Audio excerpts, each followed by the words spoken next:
Hi, today's review is about 4 crop sensor cameras. They're all mirrorless cameras.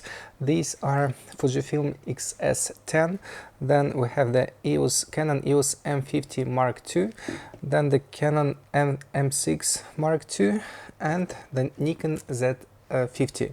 So all of these cameras are modern, and I'm gonna compare their sensors, their usability, and all that stuff. By the way, I'm shooting myself using the Canon EOS R5 with an interesting lens. This is Industar 50mm with aperture 3.5. But I have shut it down in order to be in focus until 5.6. So all these cameras are now in focus, same as my face. Now I want to tell you about the bodies of these cameras and how do they feel when you take them in your hands. So, well, let's start with a Nikon, or a Nikon, as you wish. Well, this camera feels really nice in your hands. The grip is deep, and I would say that its ergonomics is of a really high level. So when I turn it off, I see large bright screen with nice vivid colors, and same is for the EVF. It's really nice, it's big. Well, I've already tried all of these cameras, and I would say that this camera has the best screen and the electronic viewfinder. I really like the quality and the resolution of both of them. This camera also feels really nice in your hand. This handle, well, is much deeper than on most Fujifilm cameras. And, well, the electronic viewfinder is a bit smaller than on the Nikon, and the colors aren't that vivid, although it's also really nice. So it's usable, it's comfortable, but, well, the best one is Nikon, to my opinion. The screen is also bright and the colors are okay. What I can tell you from my experience, because I own this camera, that when you review the photos you've taken with it, they all seem really nice, but when you open them on your PC, you notice that they aren't that sharp as they seemed on the camera. Yes, there is such a magic trick that all photos that you see here seem better than they are on your PC. Well, just bear this in mind, that this camera has a little cheat, but it's pleasant to use, and, well, I like the quality of both EVF and the LCD here. Then let's go to Canons. Then the Canon M50 Mark II. This Canon camera has the electronic viewfinder, because M6 Mark II doesn't have EVF. The quality of the screen is really nice too. So I would say that all these cameras have nice LCDs. We don't have Sony cameras in this review, so we don't have the worst of the worst, because I highly dislike what Sony cameras give us in terms of ergonomics and the quality of the screen and the LCD. But now we have the Canon M50, and the biggest disadvantage that this LCD is really tiny. You have to get used to it, and, well, personally yes, the colors are okay, but you get what you pay for. If you want a better EVF, you should buy either a Nikon or the Fujifilm, but Nikon again is the best one, to my opinion. Now we have the M60. This camera again doesn't have the electronic viewfinder, but the quality of the screen is just perfect. I really like how it handles, and I like to see, well, the resolution, the colors, it's all top notch. Well, it's usual for Canon cameras. You will never have any issues with the quality of their LCDs. Let's have a look closer at these cameras. So let's have a look at the Nikon Z50 and the Canon M6 Mark II. What they have in common is that this is this tiltable screen. You cannot flip it sideways, you can just adjust it like this. Although it's okay for a blog style, but if you want to put some microphone here, it will obstruct your view, and it's not really nice. So this type of screen that we have on Fujifilm or on the M50 Mark II, well, I would say that it's a better all-rounder. And the Nikon, if you can flip it like this, the Nikon screen flips like this. Of course, you can use it for shooting some blog style handheld videos, but if you mount this camera on a tripod, then you lose this screen because it will be obstructed by the tripod here, and it isn't that comfortable. And one more detail about M6 Mark II and the Nikon. These screens are always exposed, so you don't, well, you can buy some safety glass here, but it stays like this. You don't close it with any, well, it isn't closed, I mean, this surface. But when you take Fujifilm, you can put it like this, and it's more safe. If you put it in your bag, you won't have any scratches, and you can flip it like this. So as for the screen, this camera is better. Same with M50 Mark II. You can flip it in any direction, or you can close it and save your LCD from scratches. Well, as for the button layout, my favorite camera in this review is the M6 Mark II, because the buttons here, they are quite big. There are lots of them. There are two dials here, one for index finger, the other for thumb finger, so it's really comfortable to use a camera when you have both of these dials, and one more dial here when you have to go through menus, so it's really nice. And you can also press this dial. So in terms of controls, I would say that this camera is the best of all of these. Then the Nikon Z50 is also okay. The buttons here are pleasant to touch, but this wheel, it's not a wheel. It's just a set of buttons which you can press in any direction.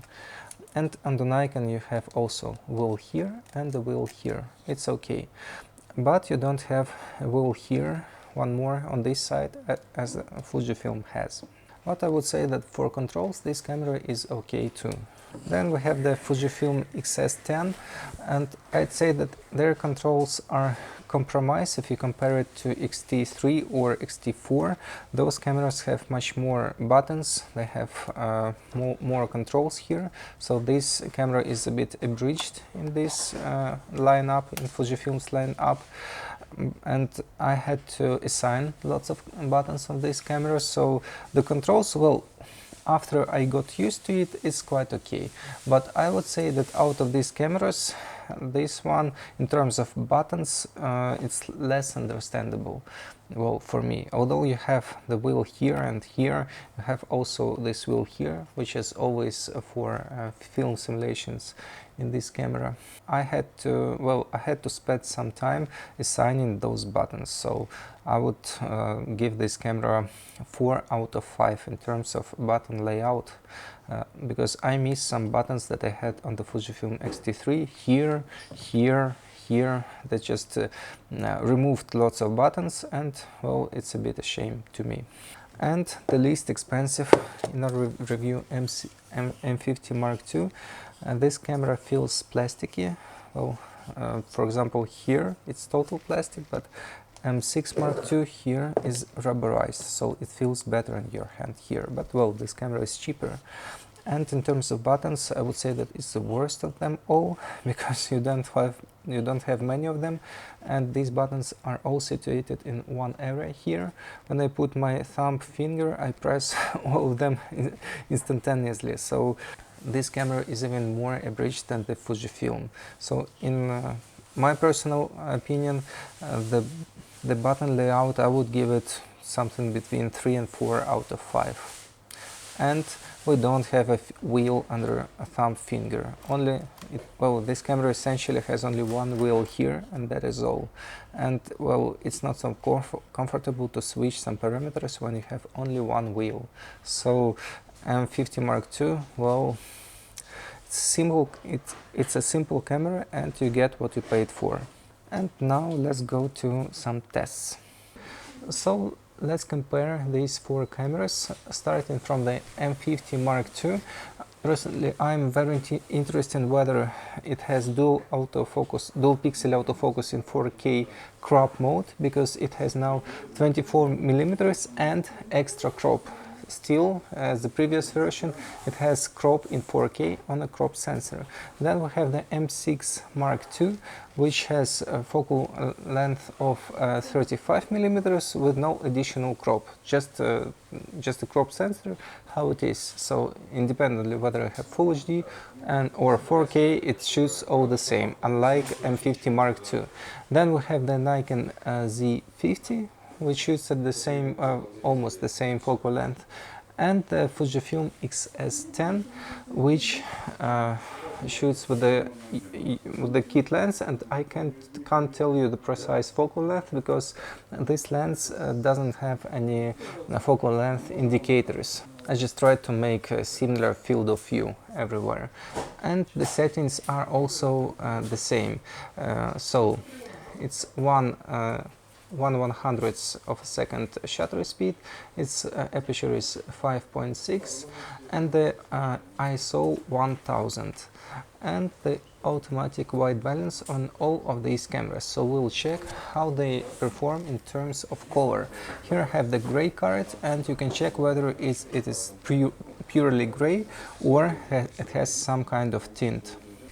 I hope that M50 Mark II performs okay in terms of 4K autofocus, because the previous version, I repeat myself, but the previous version didn't have dual pixel. It had only contrast autofocus, which is not so useful. Well, I've made some reviews on the M50 original M50, and in 4K mode, well, the autofocus is really bad.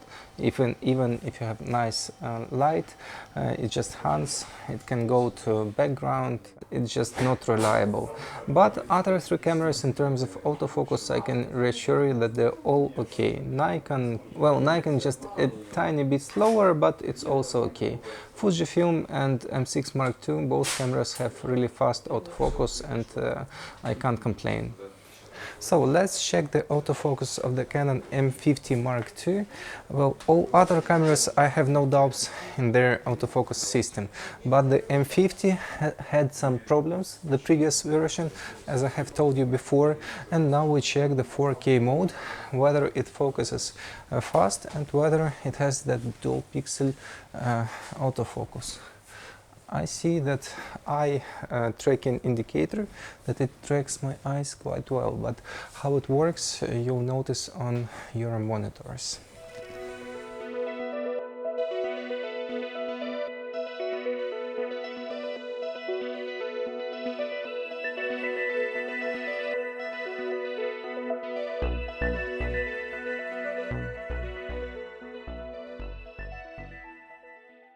I don't want to name a winner here, because each camera has its own peculiarities and its own price, because they're not, well, because for example M50 Mark II is cheaper than all of these cameras, but its controls and ergonomics is not as good as in cameras of a higher price segment. But it's up to you, because all of these cameras can produce nice images, nice video, and it's more up to you.